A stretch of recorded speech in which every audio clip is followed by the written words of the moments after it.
Hello, everyone. Welcome back to Lead Judges TV. I have brought some guests with you this evening. I'm your host, Dan Potts. I've brought Lead Judges with me. He's here tonight for Lead Judges TV. Woohoo! You're back. How you doing, mate? I'm all good. I'm not gonna lie. I've just told the lads this. I've played football today, and it's the first time I played for a week, and I was aching a little bit. And I don't know if anybody's done this, but I run myself a bath. And I've done it too hot, and I feel a bit rough, you know. I feel like I'm going to pass that at any stage, like, you know what I mean? I can't have hot baths, man. I can't do it. I cannot do it. It's knocked the old sales out the judge. Yeah, it's really. I wonder what you're going to say then. Let's move on. Let's move swiftly on. Let's move swiftly on quick. So Canton's back from the good talk. Put this downstairs. Hold on. Tom, how are we, sir? Yeah, good. Although I feel like I'm the Lead Judges TV mascot, like looking up at this thing. Oh yeah, I'll remove that in a minute. One sec. So I was going to clip that. I've transferred. I've done more transfers than Arsenal this week. The Lead Judges TV PR man. That's what it is. Tom, great to have you back with us, mate. Harry's back. How you doing, Harry? Yeah, all good, man. All good. Bit tired, but all good. Good to see Lead Judges back on Lead Judges TV. The most elusive creatures. Yeah, unbelievable. And last but not least, straight over from the Highbury squad, never lets us down. She's over here now as well. Sophie Nicolau. How are you, Soph? I'm epic down here on below the fold with the Cypriot contingent. Yes. The best food is down this end of the screen. Yeah. Oh, here we go. We wouldn't know. We never get invited, do we? Like, Do you know I've known Harry 3 years now, and he's invited me to his barbecue, and I've never actually been, and he's never actually got a proper invite. That's why 3 years now it's been. Come on, Harry, sort it out, mate. Come on. You know what? You can come round any Saturday or Sunday from the month of May onwards up to about October. I get this invite now. I get the invite now. That's the first time I've ever heard this. You know what I mean? Any Saturday. No, I'm joking.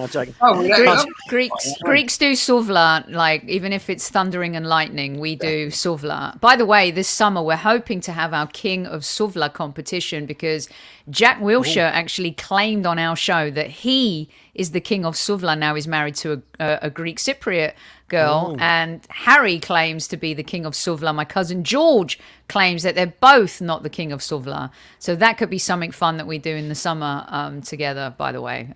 Let's find out who's the real king. You eat it, that's the main thing. Well, we do that. I'll be the champion of that. I'll do it. That is fair play. Anyway, we haven't come on here to talk about food, although it is quite nice, and I am always hungry. Yeah, it really is at the moment. It is actually. You're not wrong there, Harry. But we do need to talk about this. We do need to look at the window. We do need to look at January, and we do need to ask some questions about where it leaves us now. I don't really want to go too much into the January transfer window because I think we've kind of done that and talked it to death. But I do want to ask some questions about who is responsible for some of the decisions being made at this club. There's been lots of debates of late. There's been lots of arguments on Twitter, lots of difference of opinions that Stan Kroenke is the problem. There's been lots of opinions that Edu has not done his job in January, and there's been lots of opinions that Arteta is not up to the job. There's also been opinions that Stan Kroenke is brilliant. He provides all the money that's needed. The board are the ones that are the problem. The board are not the problem because Edu has made some fantastic signings. We've also heard that Arteta is doing a great job and that we shouldn't be judging him just yet. Let's start with you, Lead Judges. The first thing I want to start with is Aubameyang. Okay? Is that a good move for Arsenal? Is it a bad move for Arsenal? Or is it just something that just needed to happen? Where do you stand on that, Lee? Well, I think it's a good move for him. He's got a deal out of Barcelona out of it, like, you know. So, listen, I don't think it's a good move for Arsenal all round. I think that it's not good for Arteta. It's not good for Aubameyang or whatever. The reason being, you know, there's obviously something happened. He's fallen out, like, but he provides goals, but he hasn't provided goals for the last year. Let's get this right, like, you know what I mean? So, I'm not. The one thing that really gets me, I don't know about how everybody else feels it. I get this thing chucked at me a lot. Self-sustaining model. I get it, you know what I mean? But this self-sustaining model is hemorrhaging money left, right, and centre, like, you know. And I'm how many more free transfers are we going to have go out the door? And that for me is the problem at this moment in time. You know, we're paying a lot of money to go through the turnstiles at Arsenal. and we're throwing away money now. Is that Arteta? Is that Edu? Is that whoever? Someone's to blame for that because it continues to keep happening. Listen, the reason Aubameyang got a massive pay rise and deal was because we let him get into the last year of his contract and all the power went to him. That is the reason. And we've done it time and time again. We've done it with Ozil, with Sanchez was another one that was on his last year, and Aaron Ramsey going for nothing. And that is the problem. We was forced really to do a deal that probably, I don't know if Arteta really wanted to do it because I don't think he was probably like his real go-to man. What made the deal worse was not bringing in no one to replace him. And time was going to tell on this, guys, if it's the right decision or not. Time will tell. If Arsenal fail to get top four because of lack of goals, then there's only one person to blame. And that will come down on Arteta because of, he's had a falling out with Aubameyang, fair enough, but not replaced him. And has put a lot of confidence or a lot of his faith now in Eddie, that's not scored any Premier League goals, and also Lacazette. The other thing that he can do, and we've been talking about this today, is I think our top goal scorer at this moment in time is Smith Rowe. He's not in the team. Right, so we've got to get him in the team somewhere. So maybe getting in the team is bringing him on the left-hand side and putting Martinelli into the middle. I think that may be something we can do. But we have got to get one of our forwards, whether it be Pepe, whether it be Martinelli or someone, has got to score 10 goals from now on. One of our strikers has got to score 10 goals. Yeah. And that's going to be difficult. It's going to be difficult. And Tom, let me come to you because today Aubameyang's had a press conference and I saw an article earlier, actually. It was quite funny. It said in massive capital letters, Aubameyang hates Arteta. And I listened to the article and I thought, one of mine. What's he said? No, it come from Football London. I don't know who writes them. But no, did it? No, I sat there and I thought, this will be fun. Clicked on it. He didn't say anything like that. The question was put to him and he just kind of said, he didn't want me there, so I've gone. That was what I could get out of it. What did you make of that interview? Do you think there's anything to read into that, or is it just best that we just say, yeah, fair play, we know the reasons why he's gone and good luck to him at Barca? I mean, he didn't have to say anything. Like, he could have just been like, look, I'm at Barcelona now, and this is where my focus is. But he didn't. He took the opportunity to name Mikel Arteta and say, look, like it was one of those where they've kind of been instructed to not say anything really. And he's tried to eke out as much as he can within the realms of what's okay.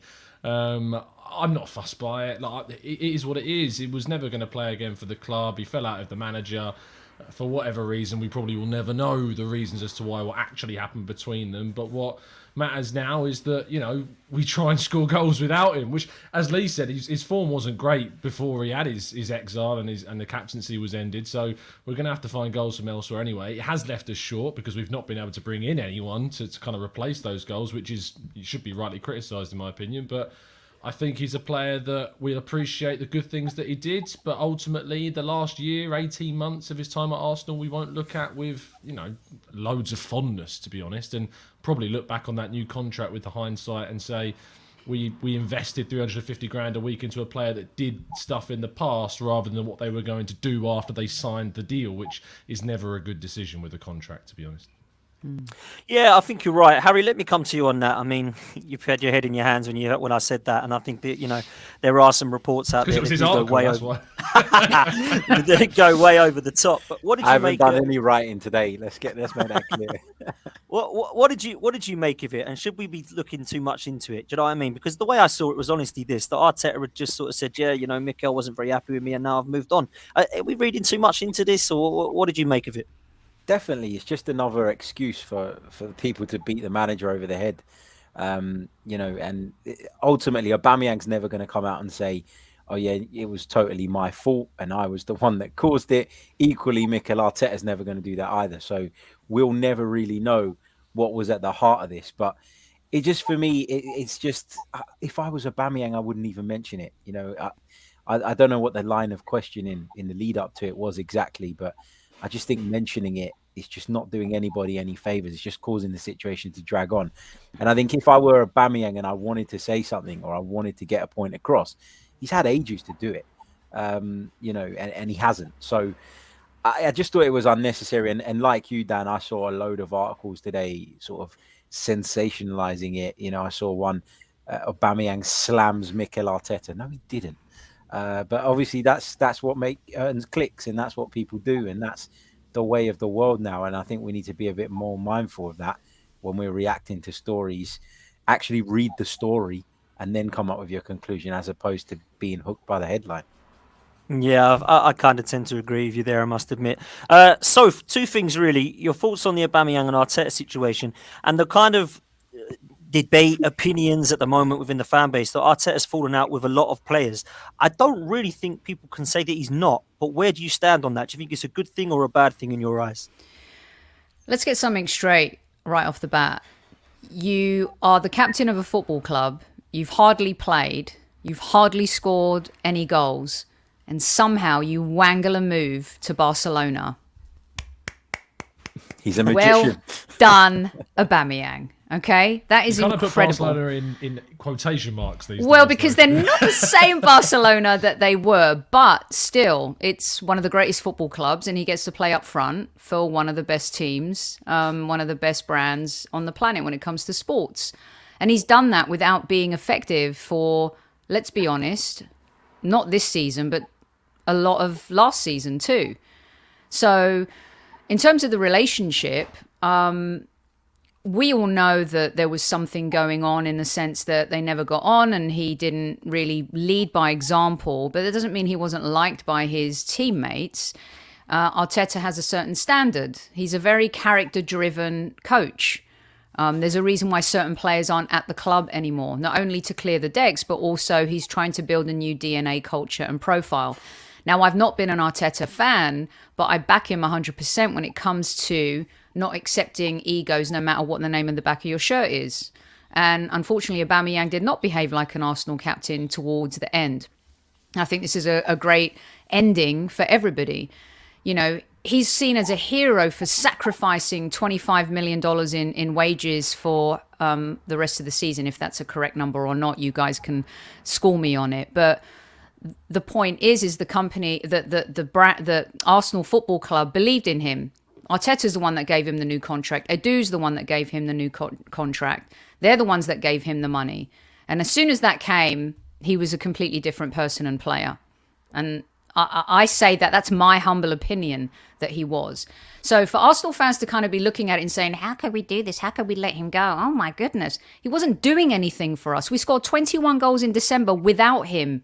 Granted, we've scored 1 goal in January, but we got better when he wasn't playing. We credited the manager. We credited Martinelli, Saka, Odegaard, Emile Smith-Rowe coming off the bench getting goals.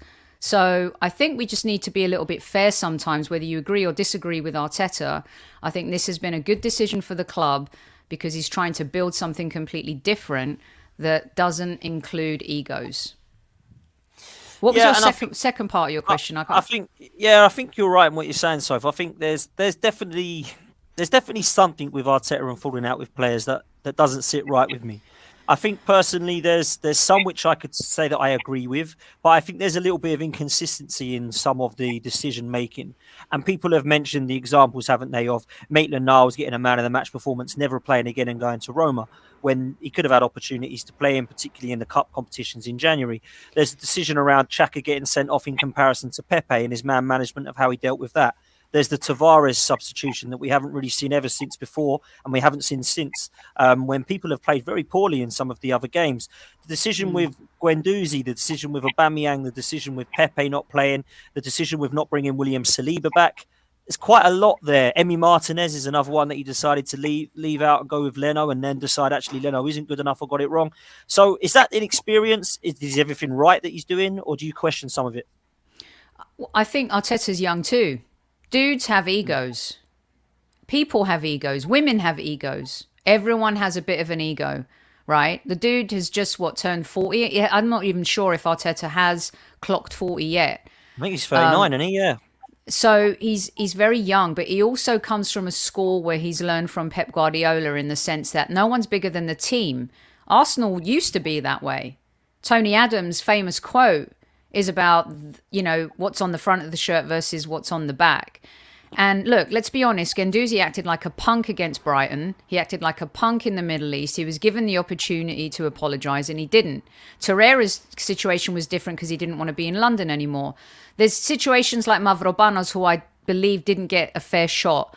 There's some of the players that you mentioned, like Saliba. I think the video had a lot to do with, even though it may have come in his early youth, it came and he saw that and he questions that. Right. So I'm not saying I've questioned his man management. What I don't like is how he differentiates between certain players. And I think the Xhaka and Pepe example is of the best. And also Ceballos sticking with him when he made so many mistakes in the Europa League.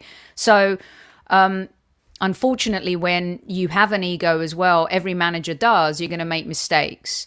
And I'm not saying they're right or wrong, but I think going forward, if he's going to build a team in his image, the way Conte's done in the past, the way Klopp does, the way Pep does, every team is an image of their manager. And he has to believe in those players, not only as players, but also as characters. Look what's happened with Greenwood, and look what's happened with Foden off the pitch. You don't get that with Saka and Emile Smith-Rowe. If you are investing millions in players, you rely on them to behave a certain way, to be a certain profile, a certain character. And as much as I haven't agreed with what he's done on the pitch and his prowess in the Premier League, I do agree with how he's trying to eliminate the fact that Arsenal is a player power culture versus it's about the Arsenal Football Club. And I think that's well answered. I really do. And I think that there are some opportunities or some of the things that he's done that I think, what? And there are others that have just not worked out. For example, Lucas Torreira was homesick. Emi Martinez, someone in the chat, I think it's Sean, has just said didn't want to battle for wouldn't battle for his spot. So I think there are some that you could understand. Some of them are just a little bit baffling. Lee, what's your thoughts on Arteta's man management here? We're talking about who's responsible for some of the things that are going on. Do you put anything down to mistakes he's made man management wise? Oh, of course. Listen, he's going to make mistakes because he's young. He's made loads of them. But let's get something right about this. Let's just give Mikel a little bit of credit here. Let's be honest. Arsenal Football Club's been on holiday camp for about 4 or 5 years, maybe even longer. People come in there just go, I'm playing for a big club. I don't have to do this, don't have to do that. So he's had to come in and shake it up. And to do that, there's casualties. George Graham done it many years ago, maybe didn't want to do it with certain players, and that was it. I think that Mikel Arteta has come in there and seen what it's all about now.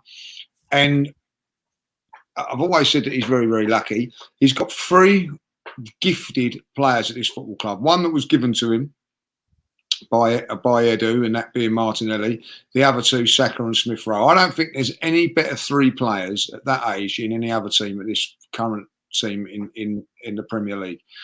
So he's got to build on that, and he's got to make them aware of discipline and things like that. Now they'll be watching what's going on and seeing that things, someone turning up late and whatever.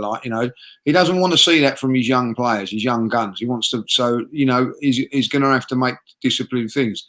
I think you can criticise Lacazette for missing chances here and there, but you can't criticise his professionalism. You know what I mean? He works really, really hard, puts in a shift, does everything there. So he's a bit of a role model to those guys, and probably has a bit of a laugh and a joke as well down the line. But ultimately, they're all young players, young, impressionable players.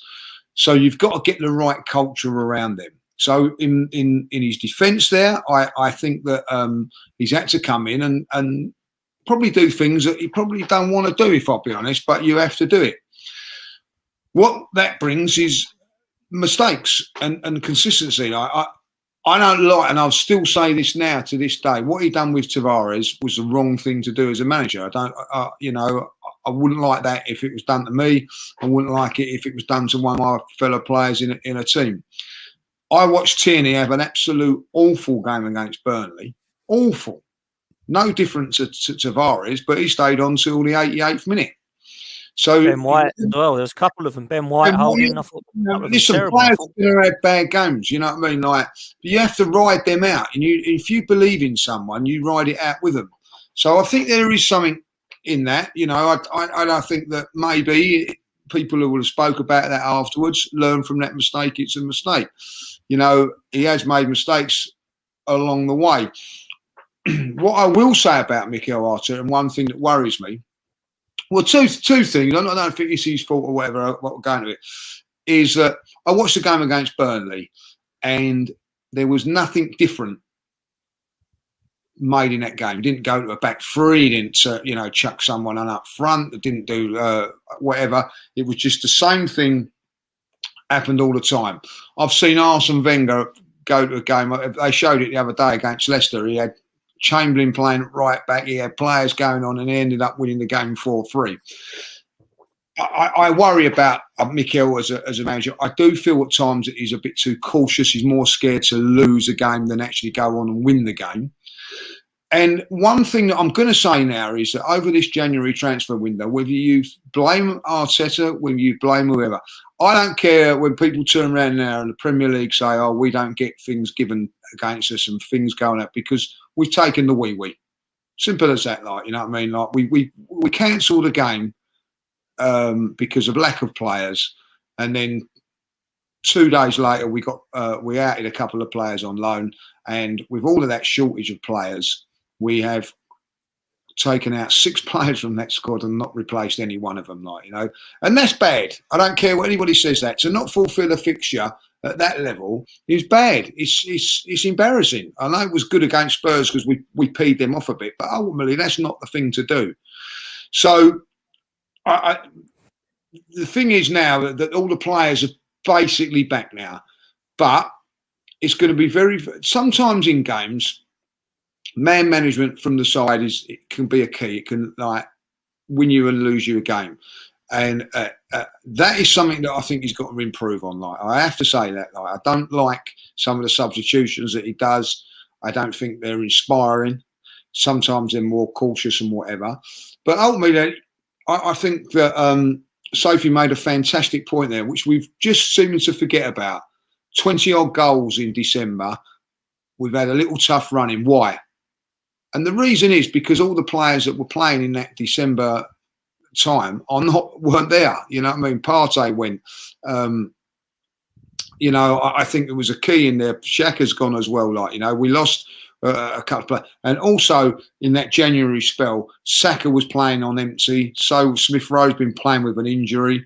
Martinelli maybe needed a break as well. Like, so there's no excuses from that point of view.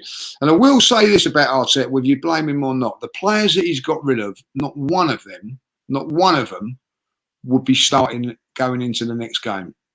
Not one of them. And that includes Aubameyang. Aubameyang like hasn't, you know, played for all of December, and look how good he was. All of those players, Maitland-Niles, yes, you can talk about like before January, was the highest contributor of all the players that left, apart from Aubameyang, of course, with 8 games. He only started 2 of those 8 games. And the fact of the matter is, we haven't got a lot of games coming up. They've just chucked a game. They've just, by the way, just chucked the Wolves game. Yeah, I saw that. At home and all that. Like, 24th of Feb, is that right? 24th of Feb. We haven't got a game on the 27th, that weekend. We haven't got a game. So even that they putting these extra games in, and we're having breaks in between. So we haven't got that many games where if you bring in a load of players, they're not going to play. You know, there's a lot of players like Mari, for instance, hadn't played because we haven't had no cup. We've had a few cup competitions at the beginning of the season. We haven't got none of them now. Whether you think that's good or bad, it is irrelevant now. Like, you know what I mean? It's a fact. We ain't got no cups to contend with. We ain't got no Europe to contend with. Manchester United have got Europe and the FA Cup to contend with. West Ham have got the Europa League and FA Cup to contend with. Spurs have got the FA Cup to contend with. Wolves have got the FA Cup to contend with. We haven't. So there's no excuses now for me, for Mikel Arteta. He's got a free run at it, and what he's done is he's gambled. Lots of clubs gamble. A couple of years ago, Man United gambled with Fernandes with a lot of money, and it worked. We're gambling the other way around, where we're gambling that we're not going to get injuries, we're not going to get suspensions. So that's on Mikel, because he put a lot of faith in people like Granit Xhaka to go on and do the job. Now, I'm saying that if we keep that, and I know it's a big if, and this is the gamble, but if we keep those 11, 12 fit players all the way through and they don't burn out, and we can rest them when we can, Arsenal will come close to top 4. Okay, fair play, Lee. Tom, let me ask you, how much blame does Arteta deserve, do you feel, for the month of January in terms of transfers and lack of incomings, and also the domestic cup competitions? Let's start with the cups. With the Ainsley Maitland-Niles situation, he would have had to have signed off on that. It wouldn't have been taken out of his hands. So, in a collective decision with Edu, they sanctioned that deal, and it was a mistake, and it's cost us. I believe that if Maitland-Niles was available over, say, Charlie Patino, we'd have a much better midfield for that game, and we would have been much better placed to get a result. So on that specific incident, I'd have to say that he is very culpable for that decision. Regarding incomings, it's a bit blurrier, because for me, they clearly had a target, which we all know was Vlahovic from the sounds of things. Whether or not we really went in with the bids or went hard on that, we don't really know 100% because there's conflicting reports about that. But clearly he was a target of the club. And under this new kind of strategy, what seems to be the case is that if we don't get or aren't able to get that key number one option, there is a reluctance from the club to invest and to push hard on a backup unless they can get someone of equal or as close to equal kind of quality as their primary. So with the Isak situation, they like Isak, they've liked him for some time, and they like him to a level where they were willing to pay for him at a certain price. But they weren't willing to go to the release clause. And to be honest, upon reflection, he's not worth close to £75 million. He's just not. And we talk long and hard about the amount of times in the market where we've wasted money and we put too much down on certain players. If we'd have put nearly double Alexander Isak's market value for a player that scored 4 La Liga goals this season, and he'd come in and scored 4 more goals in the rest of the campaign, we would have been fuming that we spent that amount of money and took that kind of risk. I believe there were other targets out there that we could have got for more accessible figures. I've continuously brought up Artur Cabral from Basel as an option at 27 goals, 31 games, moved for 16 million to ironically replace Vlahovic at Fiorentina. I feel that's a deal that would not have, that we wouldn't have had an issue in regards to it preventing us from going for a big striker in the summer. Investing 60 million euros in a striker now, when you consider the fact that we're losing or have lost Aubameyang and we're losing Lacazette and Nketiah in the summer, we're going to need to bring more than just the one marquee striker in anyway, because we're going to need that depth to support following Balogun. So I do think that we made the wrong decision in not kind of going for that one player. I understand the reason why they didn't, because they're very kind of set on trying to get the targets they specifically want. But I do feel that they missed out on that. Is that Arteta's fault, which is your original question, Dan?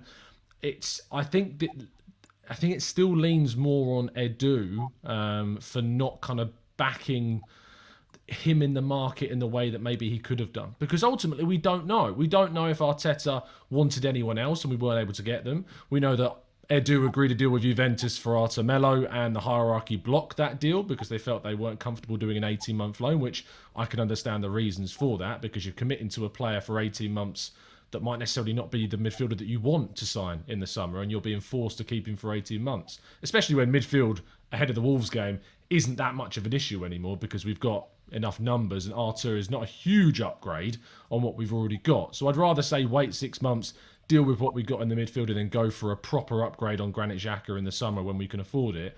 But I feel like Arteta, if the reason why you want Arteta out is because of January, and January tipped you over the edge regarding Arteta, because I know, Dan, for instance, you've been Arteta out for a long time, so you're not in this camp of people. But if the January window is the reason for tipping you over the edge regarding Arteta, I would question why, because I'm not sure that he was responsible enough to make you tip that needle into that kind of section, because I think there's a lot more factors involved. Do you know what I mean? Yeah, I do know what you mean to a certain degree. Harry, let me put this one to you. Edu and Arteta were both kind of praised in the summer for the incomings that they got in, and the likes of Ben White and Odegaard, etc. We know the rest of the players. So surely there should be some criticism towards both Arteta and Edu for the failings of incomings in January, should there not? Yeah, to a point. I think that, we're all disappointed that we didn't get players in. We're all disappointed that we didn't strengthen the squad. And as lots of people have mentioned, we're in a place where we're in the hunt for a Champions League place. And I think a lot of people feel like this is a missed opportunity because we could have got someone in that increases or enhances our chances of making that. But Lee Judges mentioned something earlier on in the show. He said that the self-sustaining model comment, and that's exactly what Arsenal operate like. And what happened in the summer with regards to the amount of money that we spent and the number of players we brought in, unfortunately, the reality is that was always going to come at a cost. And that cost was that we weren't willing to be frivolous with our money in January. And that when it came to January, the club were backing Mikel and Edu in the sense of if it was a player that they really wanted, i.e. Vlahovic, i.e. Isak, if there was a reasonable amount. We think that there was a bid that went in for Isak of around about £58 million. So it's clear that the club were willing to spend money if it was on the right player. But I don't think you can, having praised them for getting it so right in the summer with the people they brought in, I think they almost earned the right to have a little bit of freedom in terms of their decisions in this window. And now, just 6 months down the line, we're saying, after the summer where we said they did brilliantly and we trust them, now we're saying they've done horrendously. The fans don't always know what's best for Arsenal Football Club. And that's the reality of things, okay? And me and Tom mentioned it yesterday on a stream that we did together. There's a brilliant quote going around in The Athletic, and I've brought it up so many times this week because it's so true. The fans don't always know what's best. We think we do, and it comes from the right place, but we don't. If it was down to the fans, we would never have hired Arsene Wenger, and we'd have never had all of that success. We'd have never brought Thierry Henry in and said he was going to be better than Nicolas Anelka when we were disappointed he went. There's so many decisions over the years that have been made at this football club that have led to great success and have led to Arsenal going into a brilliant place that none of us would have called ourselves. So I just think that sometimes if you're going to praise them for what they did in the summer and that it was so good and they made all the right calls, there wasn't a signing they made in the summer that went bad. Let's be honest. Then you have to also trust them a little bit when the next window comes along and they take a different decision, which this time was there's nobody out there that we're willing to spend what money we do have available. Because you go make a mistake signing in January, i.e. you outlay a significant amount of money on a player that doesn't work out. You're not just impacting yourself then, you're impacting what you can do in the summer as well. And, I've said it time and time again, there is a rebuild going on. I genuinely do believe that. Like anything in football, there's no guarantee it's going to work the way we want it to. But if you're gonna stick with it and if you're gonna support it and if you're gonna back it, then you can't lose your mind over the fact that we didn't go and waste money on someone that wasn't going to do the business. Every signing's a risk, and clubs will weigh up that risk when they go into the transfer market. And this decision was not to do it this time. So let's see how it goes. We'll only know in May. So do you think, Harry, there's no blame put on anybody for this window? It's just the way it had to be. Is that what you're saying? I'm not saying, like, if it were me, I'd have brought someone in. If it were me. But I also can't sit here and say that it was definitely wrong because we don't know yet. That's the whole point. I feel like we're in a place where we're just desperately trying to find faults with our club all the time. And if it goes, look, if in the next couple of months we lose Alexander Lacazette to an injury, touch wood, it doesn't happen, and we go into the remainder of the season with Nketiah up front and it doesn't work out and he's not doing the business, then I will be the first person to turn around and say we made a mistake there. But what is the need to jump on their backs before things go wrong? It's like we're preempting a problem that doesn't exist yet. And it just drives me crazy. I'm not saying that I am going to say that nobody's to blame for this window because in my mind, the biggest mistake Arsenal have made in the last 10 years is spending money, big money, on shit players. And so the last thing I wanted Arsenal to do was go and do that again. So, where do you stand with all this spending money and saving money malarkey? Go on, Sophie. So, a couple of things. Kev and I actually just pre-recorded a second episode to our series, The Debate, and the debate is on Kroenke. And it's incredible. This would be a nice segue because that's what I want to talk about next. So go on. It's incredible how everybody wants to point the finger at him, right? Kroenke's biggest mistake is hiring idiots to run Arsenal Football Club. And as a CEO, shame on him. Because he's actually hired really smart people in other franchises that he owns here in the United States that have taken his teams to the playoffs and one team in particular to the Super Bowl next Sunday, right? Colorado Rapids went into a bit of an oblivion. They won the Western Conference for the first time ever in their history this year. The Denver Nuggets are resurgent. The Colorado Avalanche are a storied franchise, and they are on a resurgence right now, right? So it's very easy to just point the finger at the owner. What he has been a fool about, and his son, are about hiring idiots like Raul, giving too much power to a novice like Vinay, giving power to someone like Edu, and hiring an apprentice to run one of the greatest football clubs in the history of the planet. It's Liverpool, Arsenal, Man United. That's the history of English football. Of course, there's Forest, there's Leeds, there's Villa if you want to go back. But in terms of consistency, those are the clubs, right? So we spent more money than any other club last season. The difference between spending money and what Arsenal fans want Arsenal Football Club to do to spend money is they don't like the fact that it's cash flow money. They want Kroenke to put his hand in his own pocket. They want Kroenke to do what City do, to do what Chelsea do. That's what they want. And he's just not going to be that owner. They want him to do what he did with Partey paying the release clause. But to be fair, 150 million last season, 50 million on Ben White, that's not chump change, right? We spent more money than any other club on the planet. So as much as I have question marks over Arteta as a manager going forward, 8th, where's he going to finish this summer? As much as I have question marks about Edu, what happened this January, in my humble opinion, is this. When we set out with our goals in the summer, we said, this is the profile of our player. We don't have European football to offer. When we signed Aubameyang, when we signed Partey, Tierney, Gabriel, Pepe, all of those players, we had Europa League football to dangle in front of them, a route back to the Champions League. Arteta, one of the biggest mistakes of any manager in the history of Arsenal Football Club, dumped out of Europe for the first time in how many years? It is his job to get us back there. Not because we can win it, but because we need the financials to be able to compete and keep up with the football Joneses, right? So the issue is Arsenal fans wanted the same to happen in January that did in the summer. But the truth is, in my opinion, Arsenal had a plan for this season, and they found themselves in an improbable situation where they could finish 4th. So I could see a meeting where it was like, do we double down or do we keep to our plan A? Or do we move to a plan B?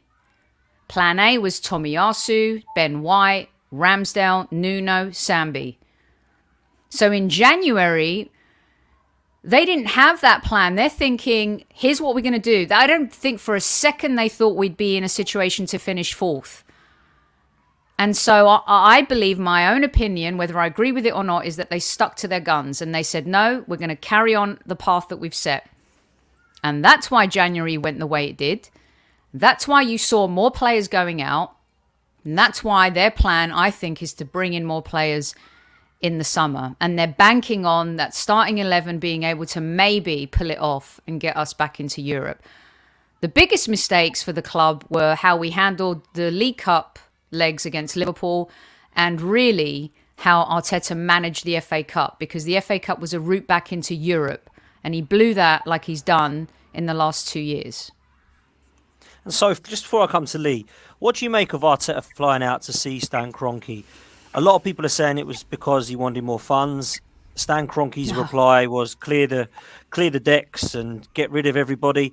Where do you stand on all this? Because none of it really makes any sense or adds up to me. I don't think you come out to ask for money. I think you come out to sort out your own deal, talk face to face with the owner. You know, if it was about transfers, Edu would have been here too. He would have come. You know, who are we going to invest in? What are we going to do? And also the timing of it. And in January, it wasn't like at the beginning of January. It was mid to late January when he came out here. So I think it was more of a case of Kroenke being the kind of guy that he is, looking him in the eye and, you know, I think deciding on whether or not this extension and this deal is going to happen.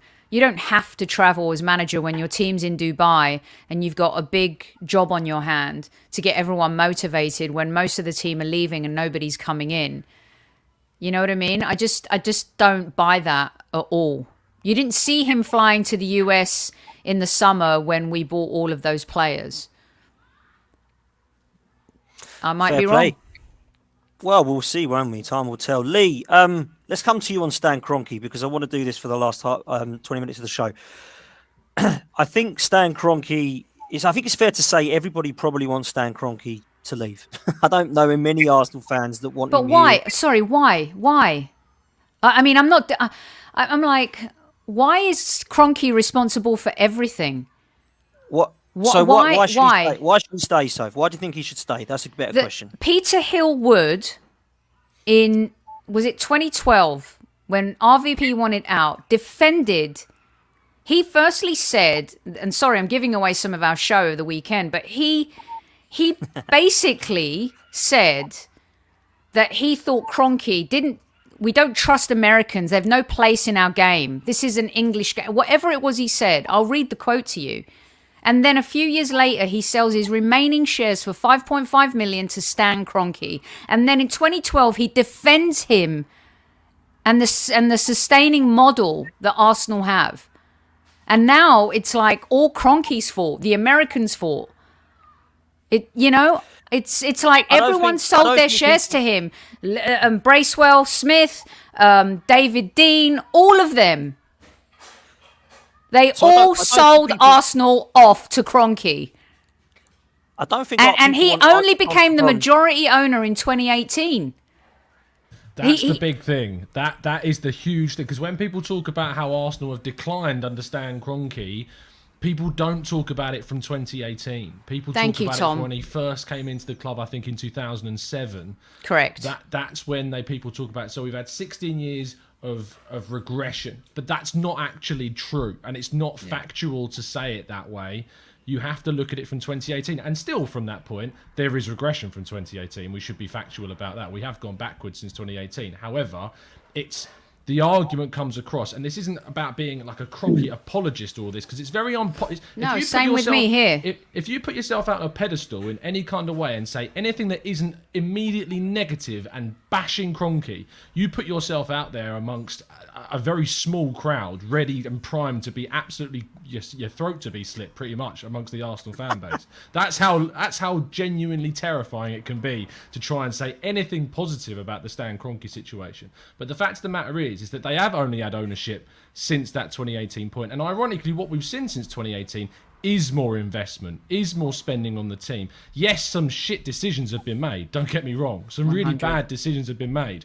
But there is an attempt during this period, during this last 2 years, to try and change things. The summer of 2021 was a huge part of that, to try and change the way Arsenal recruit, to go young, to go exciting, find players with sell-on value, and get out the rubbish that's been really damaging in terms of the playing squad. Getting rid of Raul Sanyehi was one of the biggest and best things we've done at this club, because he was a leech on the club, in my view. Absolutely. One of the biggest awful parts of Arsenal Football Club was Raul Sanyehi. So I will, if we continue to regress under his ownership from 2018, there is no debate about whether or not he should go. And the Super League situation was a huge thing, obviously, and worthy of criticism. But what we should say at this point is there is an attempt to try and turn Arsenal around. But we won't know for a couple of years, in my view, whether or not it's... Can you guys also help make people understand, like, being like the private owner and taking full ownership in 2018 versus having majority shares? There's a big difference in that. Yeah, you're not going to pump money into something that you don't fully own. You're essentially increasing the value of somebody else's shares if you're putting money in to improve the club. And that's not what he wanted, because he wanted to buy the club. Therefore, he wanted it to be at the lowest possible value so that he could then take those shares from the rest of them. So that's why we were in limbo for all that time, because of that standoff that we had between different parties wanting to take ownership of the club. The other thing is, I agree, we have put money in. You can't say it's about money. Incompetence, you can argue, yeah, definitely. But the money thing, it drives me mad, because it's not about money. And as Tom said, we're trying to do things a different way now, and we're trying to move out the shit, as everybody keeps saying. But then everybody's complaining that we didn't rush and buy more shit during January. I can't work it out. I don't think it's about that. I think that, no, neither. If I've got a criticism of Kroenke, it's what he's employing and letting it go on. Again, what I said earlier on, leaking money. Let's get something straight about Arsenal Football Club, right? In the 80s, we had a player called Liam Brady, right? And Juventus coming from that. Not one stage, and I know this for a fact, not at one stage did they try and convince him not to go. Not to go. They said, like, you go, we got Graham Ricks to come in, we got this and we got that, right? Didn't do it. Charlie Nicholas meeting when he come to Arsenal. Now I know this, I spoke with Charlie Nicholas, like one of my idols. He was going to sign for Arsenal, whatever happened, because he was on £300 a week at Celtic. Arsenal were offering him £2,000 a week plus bonuses. He was always going to sign. But in that meeting, they turned around and said, Charlie, we're going to bring in Ray Wilkins, we're bringing in somebody else from midfield, and we're doing this and we're doing that. They didn't bring in anybody. 1983, that was. This has been a thing about Arsenal for a very, very long while. Well said. It's been there always at Arsenal. And then the Kroenkes have come along, and it's been in Arsenal's DNA for a very, very long time. You look back at 1971, right? We won the double. In 3 or 4 years later, all those players were gone. We were nearly relegated. It wasn't then that we bought Malcolm McDonald. We pulled ourselves out a little bit, Then we had a fantastic team in the late 70s and 80s. Didn't challenge for titles with that team. When you look back at that team, why? Because of lack of investment, right? That was the truth. Now, Kroenke's come in and he's put a little bit of whatever you can say money, but it is not enough. It's not enough. It's not enough to compete with the likes of Manchester City and Chelsea, because we know that it's not. And I don't care what anybody says. In my lifetime, I'm supporting Arsenal going through the years, like Chelsea and Manchester City were nobody's never going to win the title. Chelsea were up and down like a yo-yo. Yeah. Manchester City also. But they've put the money in now. And look where they are. So money talks. I don't care what anybody says in football. Newcastle have not won anything in my lifetime. Give it 2 or 3 years, I'm telling you, they'll be winning things. Why? Because they're investing and putting loads of money in. So we have got a stage now where, what do you want with the Kroenkes? Do you want Kroenke to stay and do what he's doing? Or what is he here for? Does he want to win trophies? If he wants to win trophies, they're going to have to invest somewhere along the line, put some money in. Because if they're not going to do that. Or does he sell? What do we want? And that is where we're at now at this moment in time. This is where we are. If we're happy with what the Kroenkes are doing, it must mean, I'd like to think it does. I'd like to think everybody on this podcast wants to win a title again. It must mean you are convinced that the Kroenkes can bring us to a title. And I'm not, from what I've seen. From what I've seen that they've spent a lot of money and they've allowed the wrong people to spend it, and they're not getting rid of them. They're not. It took Liverpool 30 years to win the Premier League again. 30. And I don't want to defend. Look, my Arteta thing is one thing, but when it comes to ownership, that's a totally different ball game. So why is he not sacking him then, Sophie? 30 if you like Kroenke. It's not because if we don't, who knows what's going to happen at the end of the season? If we don't qualify for Europe, we don't know. If he does not sack Mikel Arteta and Edu, I agree. Or 7, 4, 8, then I'm looking at him and going, do you know what? You're a problem as well. Yes, you are, because you sacked Emery. You got to sack Arteta as well. If you don't, the dude lost to the dude he replaced in a European semi-final. If he doesn't get us back into Europe the very next season, he's got to go. Absolutely, 100%. Can I make a big point here about him going to America? Maybe that's Kroenke going over and saying, what the hell have you done getting knocked out of the FA Cup?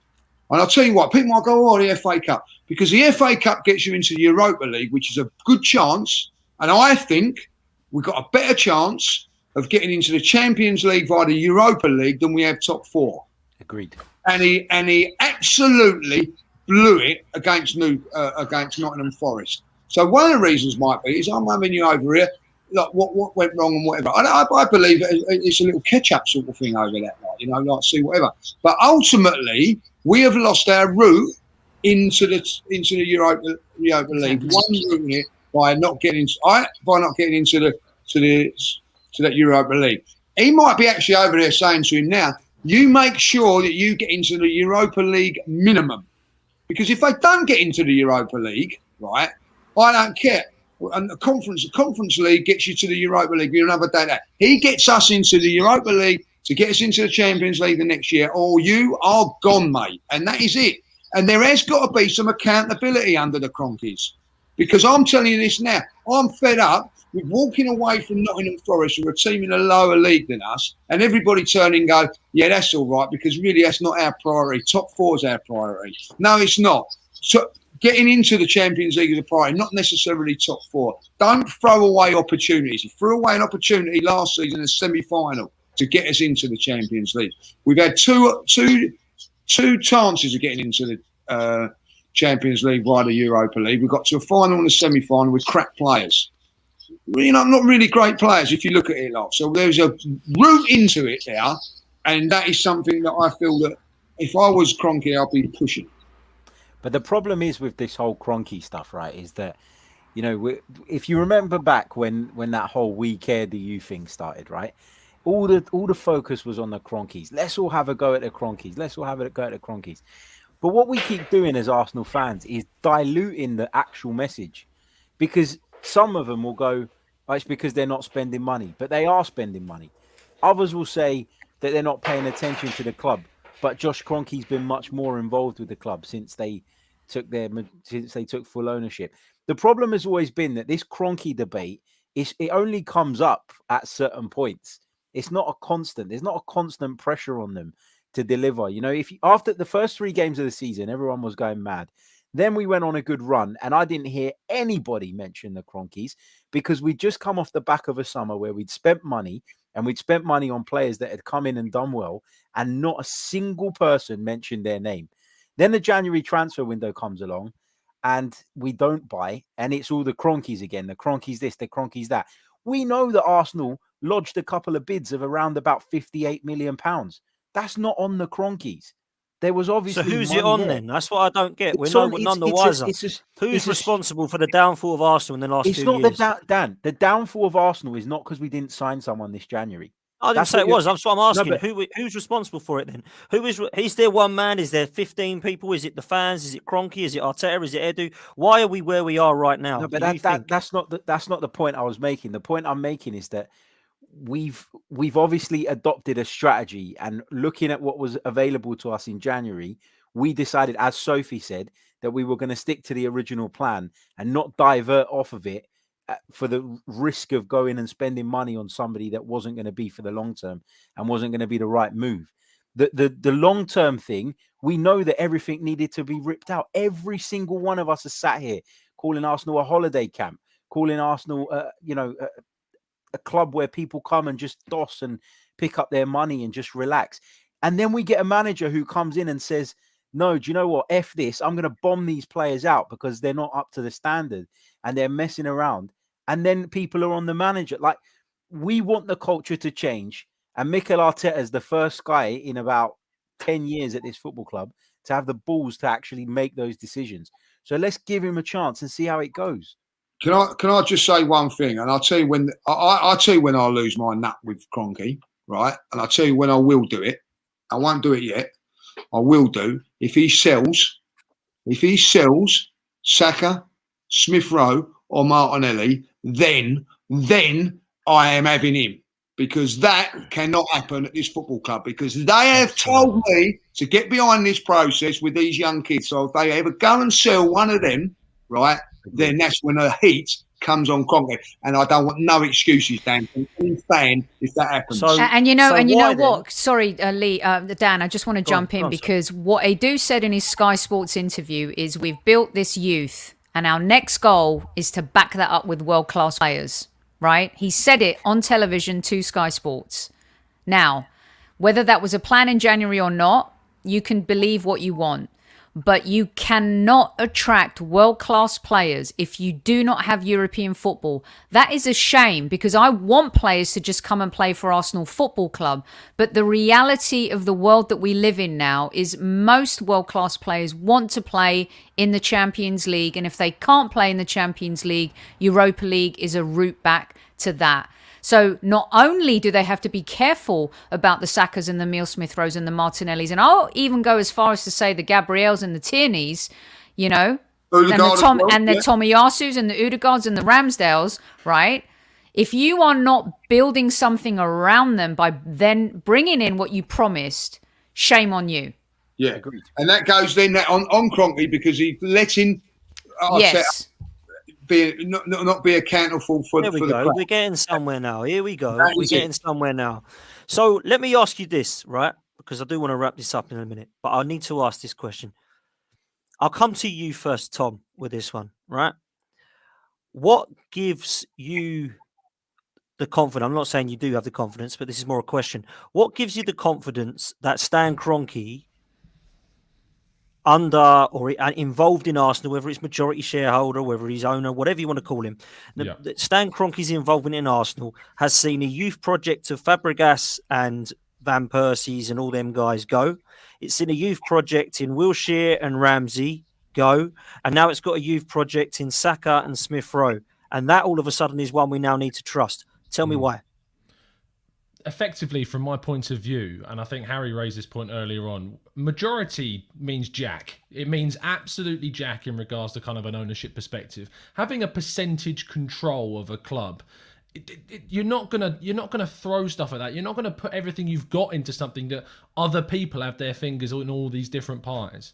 And so since the point of 2018, where he took full control of the club, and now you've started to see greater communication and Josh is getting more involved. To be honest, I kind of look at Stan. I don't really look at Stan, to be honest. I don't really look at him. I look at this as very much Josh's. This is Josh's thing. And people might look at that as a crazy situation, but we live in a world of billionaires, right? So the billionaire's given his son this club to basically be the boss of right now. And we all have the memes of be excited and all this rubbish, but we are looking at an Arsenal that is trying to do something different at the moment. Now, unfortunately, there is a lot of unknowns about this project. We have an inexperienced coach. It's not like we have Antonio Conte looking after this project. We have a very inexperienced coach who is a wild card, if we're being real, who has given us signs of positivity in regards to an FA Cup after 6 months, some really good identification of talent last summer, and, you know, just a bit of an iron fist and accountability being brought into the team, which we've lacked in a very long time. But also we've got the inexperienced side. The man management has been, and the in-game management has been really questionable. And we've cost ourselves in the Europa League, and we've cost ourselves in regards to the top 4 chase or the top 6 chase. And mistakes have been made because of that inexperience. But we're in a season right now where we might have a chance of getting top 4. I still think there was a mistake made in January by not strengthening a bit with players that were available.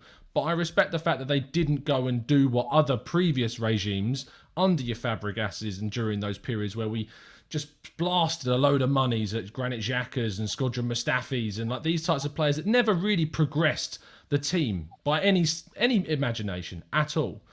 So we're in a situation now where these players are going to be developing, where these young players are getting better, and that in the summer you'd hope we'd have minimum top 6. So we've got that carrot, as Sophie described it, of minimum a route again into the Champions League for the Europa League, so that we can attract those world-class players. It will not be as easy if we get top 4, but Arsenal are in a position where they can be in the Premier League and offer players that are on the continent a hell of a lot more money than other teams on the continent can, bar a few clubs.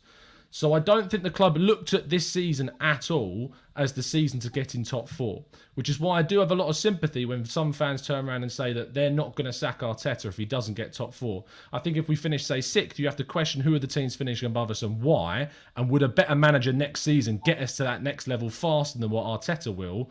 But I think if we finish, say, 5th, and we're very, very close to top 4, and in the summer you see us invest in world-class talent, that shows the pathways on the right path, and it shows that they're delivering on what they've said they've wanted to do. But if we go into the summer and pretty away our money on players that don't really progress us, and or overspend on players just through panic and not through measure, then we haven't progressed. But I've seen a summer where we did. I've not seen a January where we did, but I just think they've stuck with their plan and the players they wanted, and they wanted to accelerate that summer plan to the winter. It's just not been available to happen to them this winter. So they're going to wait until the summer. We'll see where we finish. If we do finish outside the top 6, he has to go. Categorically has to go. But if we don't, and we've got this chance at the Europa League and the top 4 chase again next season with the addition of what you would hope to be minimum 2 world-class players, one being a striker, the other probably being a midfielder, that we've then positioned ourselves the best probably ever since 2006 to really go for a top 4 challenge and push onwards. That's how far back you probably have to go to see where the club was being invested in, and the team is being built in kind of the correct way. So that's where I'm at, Dan. I'm not saying that you're wrong in regards to Arteta, because we don't know. We don't really know if he's the right man still or not, and we need more time to know if that. And some people doesn't want to wait, and that's fine. I'm willing to give it to the end of this season to see where we are, but I think it's an impossible situation to say that right now in this very moment sacking him is the right decision. I just don't know if we can sit here and categorically say that right now, and that's why I'm willing to give it until at least the end of the season to see where we are. Yeah, no, and listen, I'll come to you quickly, Harry. Before I do, I'm going to chuck this in because you'll like this, Harry. Tom Sabler says, Dan wants someone's to blame. May I recommend Granit Xhaka? It always seems to be Granit Xhaka. I like that, Tom. Thanks very much for your kind donation. Harry, let me come to you, mate. You're going to reevaluate things at the end of the season, like Tom's just said. Where do you stand on the situation, mate, come May? Yeah, come May, if we don't finish in the top 6, then he's probably got to go. And you'll have to say that we've done the right things off the field in terms of the players that we've brought in and the shift in the recruitment strategy. But having backed him as much as we did last summer, if we don't get in the top 6, then he's failed on a managerial level. And I think that is a fair way to look at it. I don't think he was wrong with the Aubameyang situation, and I don't think he's been wrong with some of the other players we've moved out.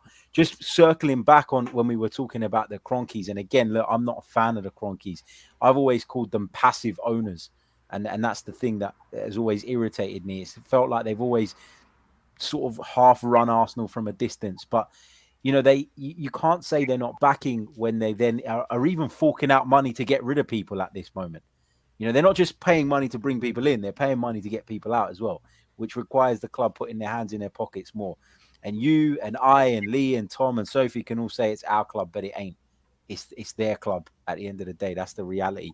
And they're going to do what they like. But I think we've made the right decisions off of the pitch in recent years, in the last couple of years, with the players that we've moved on, and the majority of the recruitment in has been right. So I think if we get to the end of the season and we're not in the top 6, there's no excuses for the manager anymore. And he has to move on. It's as simple as that. But I can't sit here and say that in February when we're in the race for the top 4. And there's people out there that kind of want us to say that, and because that's their opinion. And I get it all the time. Why won't you criticize him? I'm telling you that if he doesn't achieve that, he should go. But it's February and we're in the race for the top 4. And for me, Dan, it's 5th or out. You know what I mean? Why is that? If Man United come 4th, I'll accept that, because they've got a bigger, better squad and spend a lot more money than us. But if we come lower than that, and Tottenham or Wolves or West Ham are above us, I'm not accepting that. Tottenham's the key, Lee. Tottenham's the key because they have a worse squad and would have got higher than us with a better manager. And exactly. That's the crux.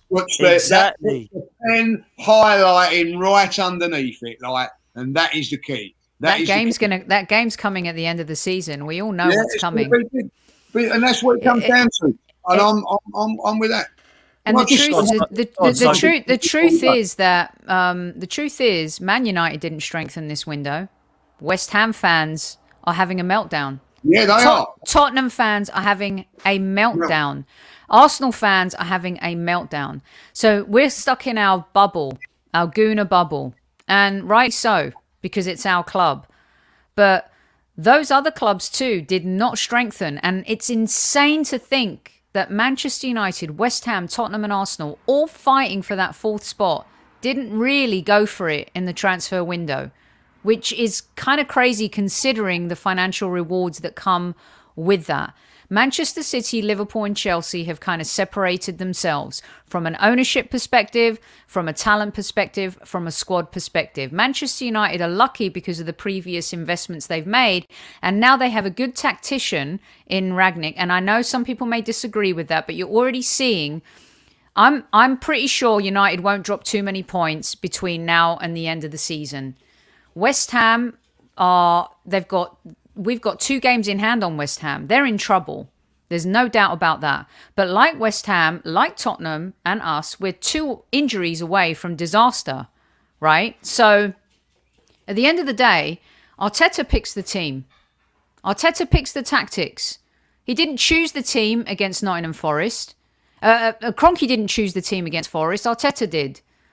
Kroenke didn't choose the tactics against Unai's team in the Europa League semi-final. Arteta did. Arteta was the one who dumped the FA Cup last season. So I get it. We need more engagement from ownership. Of course, every club does. But there are other clubs around us that have done the same thing. And at the end of the day, Mikel Arteta picks the team, picks the tactics, decides who stays and who goes player-wise. But when it comes to big decisions like Aubameyang and Ozil and all those types of players, I'm sure he had to get the hierarchy involved in that, because you can't make multi-million dollar decisions like that when you're a novice manager. But at the end of the day, he's the one that picks the team week in, week out. He's the one that lost to United at Old Trafford. He's the one that lost to Everton at Goodison Park. He's the one that couldn't win at Burnley at home. He's the one. So if he cannot get us back to the place that he got us out of in the first place, he's got to go. It's so easy to always blame the owner. They're all accountable at the end of the day. All of them. Lee? I totally agree. That's exactly it. Like, listen, I'm seeing managers get sacked for not getting their what they're supposed to be. Let's have it. Watford are supposed to get themselves out of relegation. Let's stay in the Premier League. If you don't do that, Bosch, gone. I watched Rafael Benitez not do what he's supposed to do. Gone. Right, you know what I mean? Like, Thomas Tuchel as well. Thomas Tuchel was only if they would have lost to Spurs. Go on. West Brom are in the playoffs, right? Yeah, of the Championship, but they've lost a few games. They're not convinced that he's going to get them to what they're gone. Right, so there's got to be accountability in that. I'm fed up now with Mikel Arteta. Yeah, that's okay. That's all right. It's all right going out the FA Cup, yeah, because we've got top 4. Then when the transfer window comes, we ain't going to get top 4 anyway. We're in the top 6, and then we get top 6. I've had people turning round and saying, right, and it's unbelievable when I hear this. If we get 6th or 7th, it's progress because we got 8th last year. Crap. Because last year we didn't get into the. We got to the semi-final of the Europa League last season. The season before that, we won the FA Cup. Got a Europa League Cup final. The progression of 8th and 8th is like nothing now. We've got nothing to look forward to now apart from league games. No trophies to go, no little Wembley visits and all that. So when people say if you can get 8th, right, and you get 7th, and anybody that thinks that's progress from Mikel Arteta, it's not. We, the fans, have now got to start saying to ourselves, you know what? Enough is enough of mediocrity. We are Arsenal Football Club. We are now going to push ourselves more. And at this moment in time, we're saying we'll take 5th. You know what I mean? But ultimately, the goal should be to be challenging for the title. And that is now where we're at. And I'm fed up with saying 5th, 6th is progress. It's not. Stepping stones to get into the bigger thing. And one thing I've got to say that's very, very important that's come up here, and there's nothing about football because we're getting a bit heated about it, right? Has anybody had a chicken Big Mac yet? Yes. Yes. No, I haven't. Yes, I had one today. Good things though. I had one today, Judge. But before I do want one though. I do want one. Judge, I'm planning to have one at the weekend. I've got to be honest. Is it better than the Big Mac? I've got to be honest. I was slightly disappointed with it. Oh, it was just like a double-loaded McChicken sandwich with Big Mac sauce. And I like them though. I like them though. But yeah, I'm not sure Big Mac sauce goes with it. Big Mac sauce goes with it. Yeah, it didn't feel right. It was a bit like a Lokonga Xhaka midfield. It don't really work. You know? Bringing it back round like a professional. That's good. I'm going to spend my money. Should I save my money or shall I invest in a chicken Big Mac? Long live the McRib. Yeah. I love that. That's class. It's not January anymore, Judge. The window's shut, mate. It's brilliant. Absolutely that is a brilliant analogy, by the way, Harry. It's like a Lokonga and Xhaka midfield. I love that. Last super chat of the night is Craig Malloy. He says, we must not excuse or accept mediocrity. The team has to be built with purpose to win, win, win. Fact. Yeah. I like that. I absolutely like that. Accountability has got to be there, 100% it has. We just have to be consistent. And can we just start with consistency, please, first, and then move to competitiveness, and then we can think about winning. We want to like fly before we hover. We want to get to the moon before we land on the stars. And that's because of our history. And it's very hard to stay at the roadside motel when you've been living life at the Four Seasons. You know, it's not easy. We just need to start being consistent and competitive. Say what you want about Emery. He went on a 22 unbeaten game run, albeit some of those games were turds, but he still did it. Arteta has been unable to do that, right? So defense, Carrie, I don't want to hear your Arteta's defense. It has to be. Don't give me the Vicky Goro. Like you sound like my Greek uncle Vicky Goro. Like what, Harry? Why is it not fair, Harry? Emery with 5 minutes to go again. Why did we do this? Why is it not fair, Harry? No, because I appreciate that the consistency hasn't overall been there under Mikel Arteta. But if you look at the second half of last season, in terms of our league form in comparison to our peers, it was very consistent. Harry, the season is played over a period of months. Agreed. But the first half of this season, the points, the return has been quite good in comparison to what we expected. So we have shown consistency. The problem is we haven't done it over one season. That's what I'm saying. Like, do it over a period of time, a period of games. Like, that's what we need to do. We can't say, we want to win the Premier League. No, we're not in a position to do that. This is where the pressure comes now. He's got to produce 17 games, 17 league games he's got now, right? With no distractions in the FA Cup, no distraction in Europe. We've got 4 bloody weekends when we ain't got a game. So this is it. Perform. Get a 17 unbeaten run. Get a 17 unbeaten run. That gets us into Europe. And everybody will be happy because Harry will be happy because Mikel will be here next year. That's what we want. No, do you know who else will be here? Granite bloody Xhaka will be here because he's got us into the top 4. That's what will be annoying for that. What Harry will love even more. Arteta and Xhaka, wow, he'll love that next season. The thing that we can all say, Dan, is that all of us want Arsenal to win the next game. That's the most important thing. Unbelievable. Absolutely. I want to win 17. I want us to go 17 games unbeaten. If we do, imagine if we did that. I don't want 17 draws. Well, 17 draws, yeah. Lee, you'll be pleased to know that Kev and I predicted wins or losses or draws on our next 5 games, and Kev has us winning against Wolves, Brentford, Wolves again, Watford, and Leicester. KC is the man. Happy birthday for tomorrow. He's definitely right there because I'm saying Arsenal Football Club need to have 15 points on the board in those 5 games. Thank you very much. Well done, KC. Not that we will, though. I'm even convinced we'll get beat Wolves. Jesus Christ. You lot are very optimistic, I tell you that. This Wolves team are a good side, you know. Yeah, anyway, well, you've got to beat them. You've got to beat them. You've got to beat them twice because if we don't, then they'll be above us and pushing for Champions League. And that is not acceptable. Yeah, absolutely. Right, let's wrap this up. I want a one-word answer from everyone as we go around. Everyone knows that I think we'll come 7th this year. Lee, where do you think Arsenal will come this year? Prediction? 5th. Tom? 5th. Harry? 5th as well. Sophie? 6th.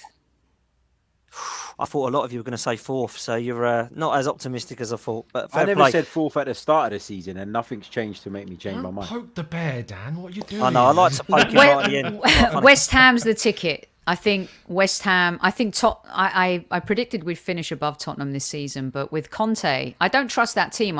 Conte's the difference. There's something about him that he'll make those bastardos finish above us, maybe. But I don't know. We're getting quite a lot of difference in the chat as well. 8th, 6th, 4th, 8th is a trophy. 12th. 8th Wow. is a trophy. 8th is a trophy. I like it a lot. That leads me to say a huge thank you to all of our guests. A huge thank you to lead judges. A huge thank you to everybody in the chat that's listening on audio and live. 890 of you. It was a great debate, and that's why I love this show, because we get different opinions on it, and it's fantastic to hear. Sophie, what are you doing there? You're raising. I'm rubbing my Buddha belly. I'm rubbing. Oh, okay. Because I've resorted to this, because if our starting 11 is not fit, we're in trouble. So I rub it every day. Good luck. Every morning I rub my Buddha belly. Yeah. It's a trophy. It's my trophy. I like it. Guys, you start rubbing something. That's all I'm saying. Wait, are you going back to your bubble? Are you going back to your bubble bath that you had earlier today? You had to go there, didn't you? You had to go there. On that note, we will finish. Please make sure that you all like and subscribe to this channel. Please go over to the Gooner Talk, like and subscribe there. Please go over to Highbury Squad, like and subscribe there. And of course, go over to Harry's Chronicles of a Gooner and like and subscribe there. Until then, we'll see you next time. Take care. And as always, up the Arsenal.